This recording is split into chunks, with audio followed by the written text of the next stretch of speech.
బల్మూరి వెంకట్ మనతో జాయిన్ అయ్యారు, కాంగ్రెస్ ఎమ్మెల్సీ. ఏంటి వెంకట్ గారు, ఎట్లా విశ్లేషిస్తారు? 50 కమలం పార్టీ 50 చోట్ల లీడ్ లో ఉంది, 19 చోట్ల ఆమ్ ఆద్మీ పార్టీ అండ్ 1 చోట కాంగ్రెస్.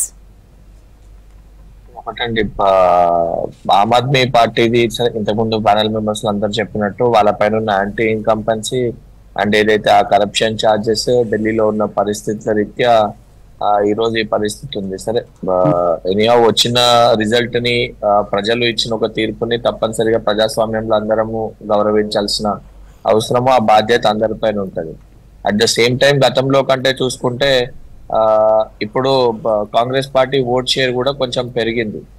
అండ్ బీజేపీ పార్టీ కేంద్రంలో అధికారం నుండి ఏదైతే ఢిల్లీ ప్రజలు అనేకమైన సమస్యలు, పొల్యూషన్ కానీ, వాటర్ కానీ, ఇవన్నీ కూడా ఏంటంటే కేంద్రంలో అధికారంలో ఉన్న పార్టీ అక్కడ ఢిల్లీలో కూడా అధికారంలో ఉంటే ఈ సమస్యలన్నీ తీర్తే అని ఒక నమ్మకంతో ఇప్పటివరకు వచ్చిన ఫలితాలు చూస్తుంటే ఆ దిశగా మనకు కనిపిస్తుంది.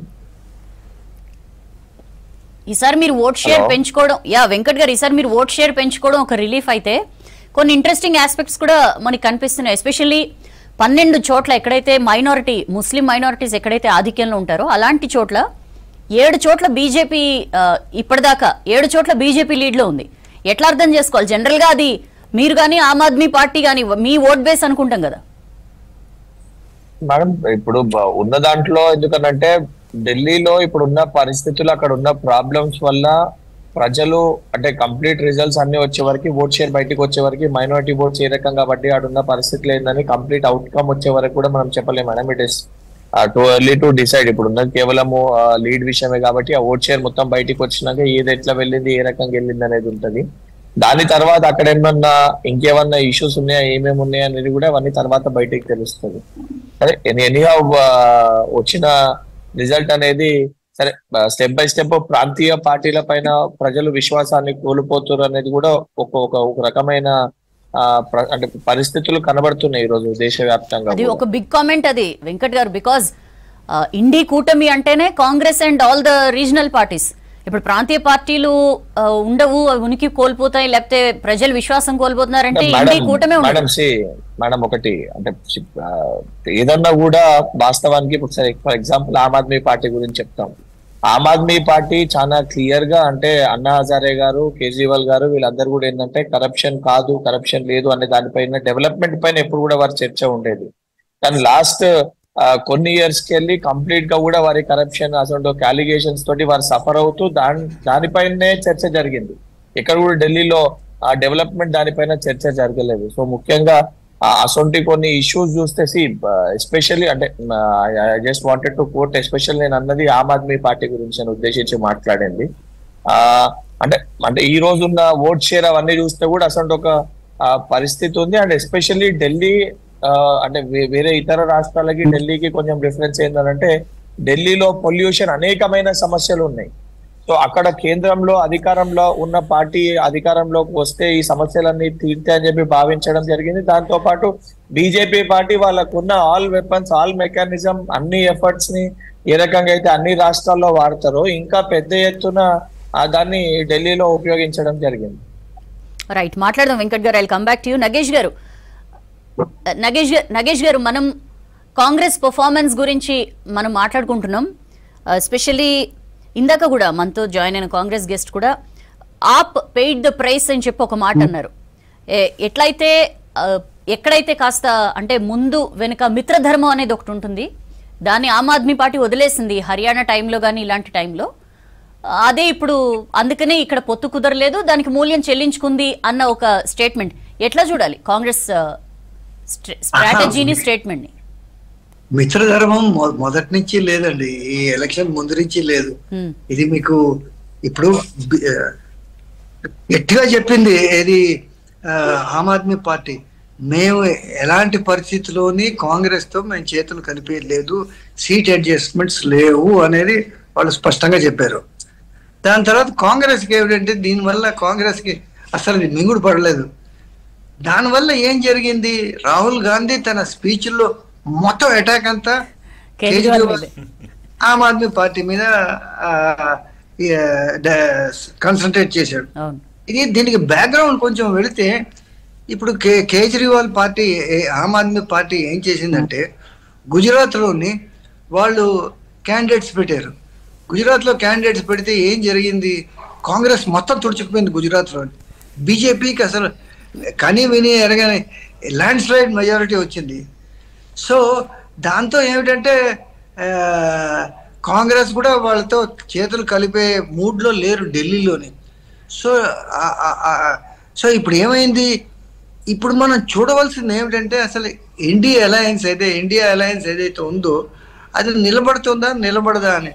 ఇది దీని ఎందువల్ల అంటున్నానంటే ఇప్పుడు ఢిల్లీ ఎలక్షన్స్లో ఒక చిన్న సైడ్ లైట్ ఏమిటంటే ఏదైతే సమాజ్వాదీ పార్టీ ఏదైతే ఉందో అది, దాని తర్వాత టీఎంసీ మమతా బెనర్జీ పార్టీ ఏదైతే ఉందో వాళ్ళు ఆ రెండు పార్టీలు కూడా ఆమ్ ఆద్మీ పార్టీని సపోర్ట్ చేశారు. వాళ్ళ ఇద్దరు ఇండియా అలయన్స్ లో భాగస్వామ్యం అయినా కూడాను. సో ఇప్పుడు ఏమిటంటే ఇది బాగా చెడిపోయింది. ఏది ఆమ్ ఆద్మీ పార్టీకిను కాంగ్రెస్కిను. ఇంకా దీని ప్రభావం ఇండియా అలయన్స్ మీద ఎంత మటుకు ఉంటుందో అనేది చూడాలి. సార్, ఢిల్లీ అల్లర్లు జరిగిన ప్రాంతంలో కూడా బీజేపీ ఆధిక్యం అని చెప్పి మనం యాజ్ ఆఫ్ నౌ వస్తున్న ట్రెండ్స్ ని బట్టి చూస్తున్నాం. ఎట్లా అర్థం చేసుకోవాలి సార్ దీన్ని? What factors? ఎస్పెషల్లీ 12 ప్లేసెస్ ఉంటే ముస్లిం మైనారిటీ, అందులో 7 చోట్ల బీజేపీ ఇప్పటికైతే ముందంజలో ఉన్న పరిస్థితి. అంటే ఢిల్లీలో ఈ కార్డు బాగా ప్లే చేసింది ఏది బీజేపీ, ఏది హిందుత్వ కార్డు. సో దానివల్ల లాభం ఉంటుంది. ఎంత మైనారిటీస్ ఏరియా అయినా కూడా మైనారిటీస్ అక్కడ మెజారిటీ ఉండకపోవచ్చు. సో ఓట్స్ పోలరైజేషన్ వల్ల బీజేపీ లాభపడి ఉండొచ్చు. ఎందుకైతే ఇప్పుడు ఆమ్ ఆద్మీ పార్టీ నుంచి చూస్తుంటే అమానతుల్లా ఖాన్ కూడా వెనకంజలో ఉన్నాడు. సో బీజేపీ ఏంటంటే వాళ్ళ హిందుత్వ కార్డు బాగా పనిచేసిందనే అనుకోవాలి మనం ఢిల్లీలోని. రైట్ సార్, మాట్లాడదాం. ఏం ఫ్యాక్టర్స్ విఠల్ గారు మీ అబ్జర్వేషన్ ఏంటి? 93 ఢిల్లీ అసెంబ్లీ ఏర్పడ్డ ఫస్ట్ టైం బీజేపీ అక్కడ గెలిచింది, 5 years రూల్ చేసింది. ఆ తర్వాత మళ్ళీ ఎప్పుడు కూడా మీకు అద్భుతమైన మెజారిటీ కేంద్రంలో ఉన్నా సరే మీకు ఎప్పుడు ఇట్ వాజ్ లైక్ అందరి ద్రాక్షలానే ఉండింది ఢిల్లీ పీఠం అనేది. ఏ ఫ్యాక్టర్స్ పనిచేసాయి? ఎంత గ్రౌండ్ వర్క్ చేశారు? ఈ స్థాయిలో ఆల్మోస్ట్ హాఫ్ సెంచరీకి దగ్గరలో ఉన్నారు మీరు. ఏంటి ఏ ఫ్యాక్టర్స్ కాంట్రిబ్యూట్ చేశాయంటే ఏం చెప్తారు? అంటే వాస్తవంగా 98లో మా పార్టీ అప్పుడు ఉన్నటువంటి ధరలు అంటే చాలా మందికి అప్పట్లో ఉన్నప్పుడు చూసి ఉల్లిపాయ ధర ఒక్కసారి 100 rupees అది పెరగడంతో దాని వ్యతిరేకత మాపై పోవడం ద్వారా సుష్మా స్వరాజ్ గారు ముఖ్యమంత్రి ఉండి కూడా అక్కడ కొన్ని రోజులు ముఖ్యమంత్రి ఉన్నారు. ఆ రోజులో ఓటమి పాలైన సందర్భంలో తదనంతరం కాంగ్రెస్ పార్టీ శీలా దీక్షిత్ గారు మహిళ, చాలా రోజులు మహిళ కాబట్టి మహిళా ఓట్లు అట్రాక్ట్ కావచ్చు, వాట్ ఎవర్ ద రీజన్, చాలా రోజులు శీలా దీక్షిత్ గారు పవర్లో ఉన్నారు. ఆ తర్వాత ఆమ్ ఆద్మీ పార్టీ కేజ్రీవాల్ నాయకత్వంలో వచ్చినటువంటి పార్టీ ఒక కొత్త ఒరవడి. అంటే జనరల్గా ఏమైతే మా అర్బన్ ఓట్ బ్యాంక్ ఎట్లా ఉంటుందని గ్రామీణ ప్రాంతాల కన్నా అర్బన్ ఓటు సహజంగా ఈ కొత్తదనాన్ని, యూత్, యంగ్ జనరేషన్ని ఒక కొత్త నినాదాన్ని తీసుకున్నారు. అంటే ఇండియా అగెనెస్ట్ కరప్షన్. ఆ కోణంలో సరే చూద్దాం, అరే ఇంత గొప్పగా కొత్త పార్టీ వచ్చింది, వీళ్ళకి కూడా అవకాశం ఇచ్చి చూద్దామంటే ప్రారంభంలో ఈ ఫ్రీబీస్ బాగా పనిచేసినాయి. వాస్తవం చెప్పాలంటే కేజ్రీవాల్ ఇప్పుడు అది ఇట్స్ ప్యూర్లీ అర్బన్ ఒక యూనియన్ టెరిటరీ లాగా ఉంటుంది, బట్ స్టేట్ అది. సో అర్బన్లో ఏముంటాయి? ఆల్రెడీ అసలు కొన్ని లా అండ్ ఆర్డర్ కేంద్ర ప్రభుత్వ ఆధీనంలో ఉంటుంది. క్యాపిటల్ టెరిటరీ జోన్ అంతా కేంద్రమే డెవలప్ చేస్తుంది. కొన్ని apart rest of the Delhi Aam Aadmi Party అక్కడ ఉన్న లోకల్ గవర్నమెంట్ పరిపాలించాలి. చాలా లిమిటెడ్ పవర్స్ ఉంటాయి వాళ్ళకి వాస్తవం చెప్పాలంటే. సో వారికి ఉన్న ఫండ్స్లో మెజారిటీ 50% ఫండ్స్ విద్యా వైద్యం మీద ఖర్చు పెట్టడం జరిగింది. Of course bus free, water free, electricity free, ఇవన్నీ ఫ్రీ బిస్ అద్భుతంగా సక్సెస్. ఎందుకంటే వేరే ఎక్స్పెండిచర్ ఏమి ఉండదు. ఇన్ఫ్రాస్ట్రక్చర్ అంతా ఢిల్లీ చూసుకుంటుంది, కేంద్ర ప్రభుత్వం చూసుకుంటుంది, roads, highway roads, national highways. కాబట్టి వాళ్ళకున్న ఫండ్స్ మెజారిటీగా ప్రజల సంక్షేమం కోసం పెట్టడం ద్వారా కొంత వాళ్ళ ఆమ్ ఆద్మీ పార్టీపై వరుస గెలుపు. అదే ఆమ్ ఆద్మీ పార్టీ ఇంకో రాష్ట్రంలో పనిచేయలేదు. ఎందుకంటే ఉన్నటువంటి ఫండ్స్ 50% ఎడ్యుకేషన్, హెల్త్ మీద పెట్టడానికి సాధ్యం కాదు. డెవలపింగ్ యాక్టివిటీస్ పెట్టాలి, వెల్ఫేర్ స్కీమ్స్ పెట్టాలి, అడ్మినిస్ట్రేషన్ పెట్టి ఇవన్నీ ఉంటాయి. సో అక్కడ లిమిటెడ్ రిసోర్సెస్ ద్వారా ఆ పార్టీ అధికారంలోకి వచ్చింది. బట్ ఇప్పుడు అర్థమైంది ఆమ్ ఆద్మీ పార్టీ ఏం చేస్తుంది, ఎట్లా అవినీతిలో కూరుకుపోయింది. వాటిని మేము ఎక్స్పోజ్ చేయగలిగాం. ఏ పార్టీ అయితే కరప్షన్ వ్యతిరేకంగా వచ్చిందో ఆ పార్టీ లిక్కర్ని ఏర్లై పారిస్తుంది. దేశవ్యాప్తంగా నేషనల్ క్యాపిటల్లో గవర్నమెంట్ ఆధీనంలో ఉన్నటువంటి లిక్కర్ ప్రైవేట్ వ్యక్తులకు ఇచ్చి విచ్చలవిడిగా రాత్రంతా తాగండి తీగండి అని చెప్పేసి ఆ రకమైన ఢిల్లీ వాతావరణాన్ని చెడగొట్టింది ఆమ్ ఆద్మీ పార్టీ. ఆ స్కామ్లో విరుక్కోవడం, జైలుకు పోవడం వాళ్ళ ఫండమెంటల్ సిద్ధాంతం కదా. ఇప్పుడు బీజేపీ ఉంది, మేము హిందుత్వ సిద్ధాంతం వదులుకుంటే ప్రజలు ఎట్లా ఆలోచిస్తారు? సో సేమ్ ఆమ్ ఆద్మీ పార్టీ ఏ కరప్షన్కి వ్యతిరేకంగా పార్టీ పుట్టిందో అదే కరప్షన్లో ఊబిలో కూరుకుపోవడం ద్వారా ఢిల్లీ ప్రజలకు తీవ్రమైన ఆగ్రహం వ్యక్తం చేశారు, కోపం, ఒక వ్యతిరేకత. ఇట్లాంటి నాయకులు మేము ముఖ్యమంత్రి భరించాలా అన్నటువంటి ఆ కోపం రూపంలో వచ్చినటువంటి ఓటు వల్ల మనం చూస్తున్నాం చాలా స్పష్టంగా. రెండవది, బీజేపీ దేశవ్యాప్తంగా ప్రపంచవ్యాప్తంగా 11th లార్జెస్ట్ ఎకానమీ నుంచి 5th లార్జెస్ట్ ఎకానమీ. మోడీ గారి పాలన అద్భుతమైన పాలన వాళ్ళ ప్రపంచ దేశాలకు కీర్తిస్తున్నాయి. ఎట్ ద సేమ్ టైం దేశవ్యాప్తంగా ఇన్ఫ్రాస్ట్రక్చర్లో అద్భుతమైన ప్రగతి కనిపిస్తూ ఉంది. కాబట్టి బీజేపీ ఉంటేనే బాగుపడతాం ఢిల్లీ ప్రజలు అనుకున్నారు.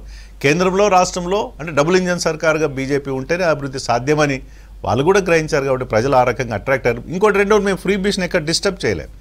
సహజమమ్మా. ఇప్పుడు ఎవరైనా ఇప్పుడు ఎన్టీ రామారావు గారు పెట్టిన ₹2 కిలో బియ్యము ఇవాళ ₹1 కిలో బియ్యం అయింది. ఎవరైనా తీసేసే ధైర్యం ఉంటుందా?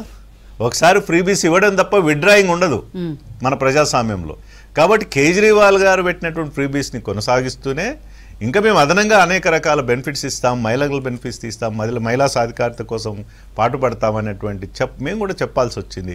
బహుశా దాని అన్నిటికీ మించి సరే అది దేశవ్యాప్తంగా మొన్న అసెంబ్లీ బిల్లులో మొన్న పార్లమెంట్లో మంత్రి గారు ఫైనాన్స్ మినిస్టర్ గారు ఇచ్చినటువంటి 12 lakhs ఏదైతే ఉందో ఇన్కమ్ ట్యాక్స్ సంబంధించింది, అది దేశవ్యాప్తంగా చాలా మందికి మిడిల్ ఫ్యామిలీస్ అట్రాక్ట్.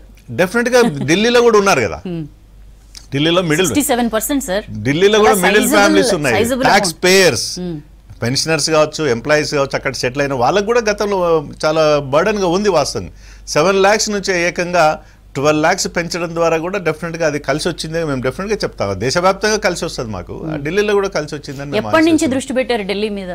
అంటే 13% మీ ఓట్ షేర్ పెంచుకున్నారంటే ఇదేదో ఒక రోజు 2 రోజుల వర్క్తో వచ్చేది కాదు. చూడమ్మా, Bharatiya Janata party world largest membership ఉన్న పార్టీ, 22 కోట్ల మందితో ఉన్నటువంటి పార్టీ. ఎన్నికలు ఎక్కడ, అది మాకు ఎన్నికలు అంటే ఎన్నికలే, అది గ్రామ పంచాయతీ ఎన్నికల, వార్డ్ ఎన్నికల, లేదా కార్పొరేషన్ ఎన్నికల, అసెంబ్లీ ఎన్నికల, పార్లమెంట్కి ఎన్నికలంటే ఎన్నికలను చూస్తాం భారతీయ జనతా పార్టీ. ఆ చిన్న ఎన్నిక కావచ్చు, పెద్ద ఎన్నికల క్యాంపెయిన్ సేమ్ ఉంటుంది. అవసరమైతే మోడీ గారు కార్పొరేట్ ఎలక్షన్స్లో కూడా అమిత్ షా గారు కావచ్చు, ఒక మోడీ యోగి కూడా వచ్చారు, మీరు జిహెచ్ఎంసీలో మీరు చూశారు. లోకల్ ఒక కార్పొరేటర్ గెలిపించడానికి దేశవ్యాప్తంగా నాయకులు అంటే వస్తారు. That is our strategy, Bharatiya Janata party strategy. Congress వాళ్ళు ఆ స్ట్రాటజీ ఫాలో అవుద్దని మేము అన్నామా? వాళ్ళకి చేసుకోవచ్చు కదా. సో ఆ స్ట్రాటజీలో వర్కౌట్ అవుతుంది. మైక్రో లెవెల్ మేనేజ్మెంట్ ఉంటుంది, మైక్రో లెవెల్ క్యాంపెయిన్ ఉంటుంది, అనేక సెక్షన్స్ ఇన్వాల్వ్ అవుతాయి ఎలక్షన్స్ అన్నప్పుడు క్యాంపెయిన్లో. ఢిల్లీలో కూడా మేము ఛాలెంజ్, కొంత మాకు నష్టం జరిగింది, over confidence, what ever it maybe. విడివిడిగా పోటీ చేయడం మీకు కలిసి వచ్చిందా? నాకు తెలిసేమా ఇద్దరు కలిసి పోటీ చేసిన ఓడిపోయేవాళ్ళు డెఫినెట్గా ఈ స్థాయిలో. డెఫినెట్గా ఇద్దరు అంతే కదా. రాహుల్ గాంధీకి ఏం క్రెడిబిలిటీ ఉంది దేశవ్యాప్తంగా, ఉందా ఏమన్నా? మరోవరు కాంగ్రెస్ పార్టీ మనం డిస్కస్ చేయాలి. కాంగ్రెస్ పార్టీకి దేశవ్యాప్తంగా మిగతా పార్టీలు కలిసే ఉందా? అది ఆ రిలేషన్స్ ఉన్నాయి. ఇప్పుడు ఇండియా కూటమిలో ఉన్నారు. కేరళలో కలిసి పోటీ చేశారమ్మా ఇండియా కూటమి? లేదు కదా. బెంగాల్లో కలిసి పోటీ చేశారా? హర్యానాలో కలిసి పోటీ చేశారా? ఢిల్లీ కలిసి పోటీ చేశారా? ఇక్కడ ఉత్తరప్రదేశ్లో కొంత షేరింగ్ ఉన్నట్టుంది. సో వాళ్ళకున్న ఇండియా కూటమిలోనే ఇండియా కూటమి చెప్పుకొని వాళ్ళకు వాళ్ళే పోటీ చేస్తారు. అది ఎట్లా కూటమి అవుతుంది?